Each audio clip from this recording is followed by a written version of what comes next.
Hello and welcome everybody, welcome back to my channel when humanities is life. आज के इस video में हम स्टार्ट करने वाले हैं unit 2 of your class 12 legal studies text book, जो कि है ऑन टॉपिक्स ऑफ लॉ। अब इस यूनिट की पहले पार्ट है द लॉ ऑफ प्रॉपर्टी। छोटा सा चैप्टर है बट इम्पोर्टेंट भी है, ठीक है। पहले हम प्रॉपर्टी को डिफाइन करते हैं। एनी इंटरेस्ट और right that has an economic value denotes property. जो भी हमारे ज़मीन जायदाद जो भी है उसकी एक इकोनॉमिक वैल्यू भी है। And such properties are govern by the TPA, transfer property act of 1882। It governs transfer of property between two or more living persons. And अगर आपको पूछे जाए इस लॉ के बारे में, तब आप इंट्रोडक्शन में लिखेंगे कि ये एक सिस्टमेटिक एंड यूनिफॉर्म लॉ है governing the transfer of immovable property. अब ये इमूवेबल प्रॉपर्टी क्या है वो हम अभी डिस्कस करने वाले हैं। देखिए, प्रॉपर्टी तीन टाइप की हो सकते हैं, movable, immovable and intellectual. Movable property can be transferred from one place to another, and in India such property is governed by the Sale of Goods Act 1930. अब इस चैप्टर में इसमें इतना ज़्यादा फोकस नहीं है, फोकस है immovable property में। Immovable property refers to all those properties which are attached to the earth and which cannot be transferred from one place to another. As we have already discussed, TPA 1882, it governs the transfer of immovable property. I hope you can see the screen.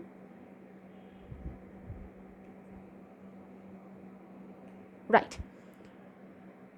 अब section 3 of TPA क्या कहते हैं कि standing timber is not included under immovable property. हम आपको example से समझाते हैं।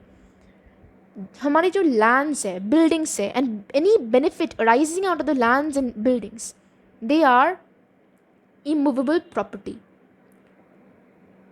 एक डाउट आता है यहाँ पे, क्या फ्रूट्स मूवेबल है या फिर इमूवेबल है? Fruits are treated as immovable property because they are reaped from the trees which are attached to the earth, ठीक है। They are not movable, fruits are not movable. And standing timber too is not movable. Standing timber मतलब जब हम एक पेड़ को काटते हैं वो लकड़ी बनाने के लिए, तब वो स्टैंडिंग टिम्बर जो है, जो ट्रंक है, वो भी इमूवेबल नहीं है, वो भी क्या है, मूवेबल है।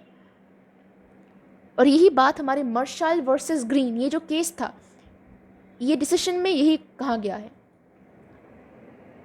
फिर हम आते हैं third type of property, intellectual property में। Anything created by the knowledge and intellectual capacity of a person can be termed as intellectual property. हम एक हम्बल एग्जाम्पल देते हैं, जैसे कि आज हम ये वीडियो बना रहे हैं। This video is created by my knowledge and intellectual capacity. मेरा जो टेक्निक है उससे बन रहे हैं, इसीलिए ये मेरे इंटेलेक्चुअल प्रॉपर्टी है and no other person has a right over it. हो गया। फिर हम आते हैं दो इंपॉर्टेंट केस लॉस में। एक तो ऑलरेडी डिस्कस कर चुके हैं, एक है Shantabai versus state of Bombay. इसमें क्या कहा गया, distinction between movable and immovable property was given. Trees को हम इमूवेबल कहेंगे कब, if the intention is to reap fruits, ठीक है। And when do we call or when do we put tree under the category of movable property, if the intention is to cut down the tree and use it as timber। हो गया। अब who can transfer a property? यहाँ पे दो points है। any person who is competent to contract, that is the person should be above 18 years of age, should have a sound mind and not disqualified by any law in force. Such persons are competent to contract and this person should also be authorized to dispose of the property। कोई भी dispose नहीं कर सकते, या तो वो इस property की ओनर होंगे या फिर कोई और होंगे जिसको हमारे ओनर ने ऑथराइज किया। So you can sell this property on my behalf, such a person is authorised. तो these are the two points, these are the two criteria.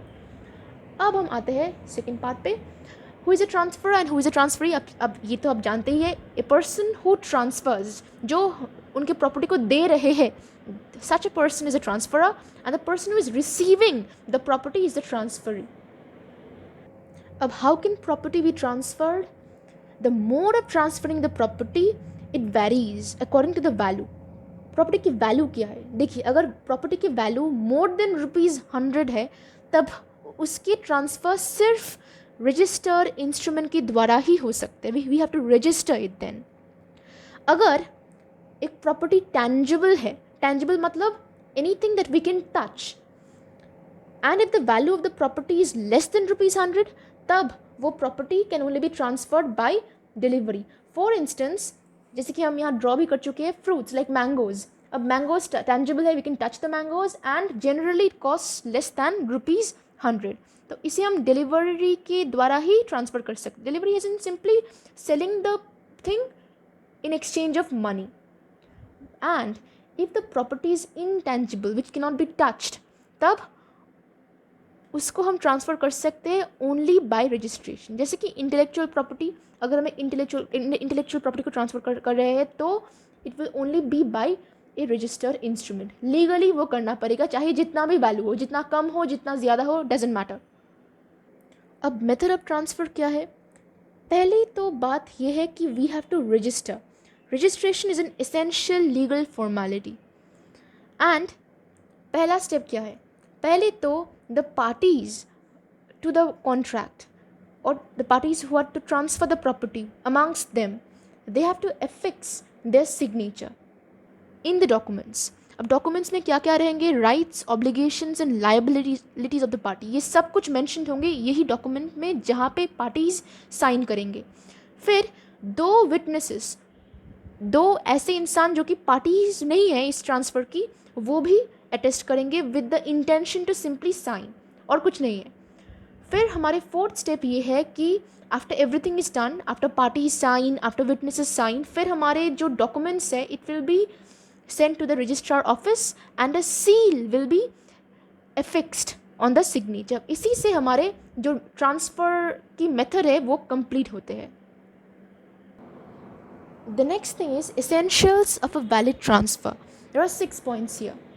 पहले तो transfer should be between 2 or more living persons, and the property that is to be transferred, it should be free from encumbrances. Encumbrances मतलब क्या?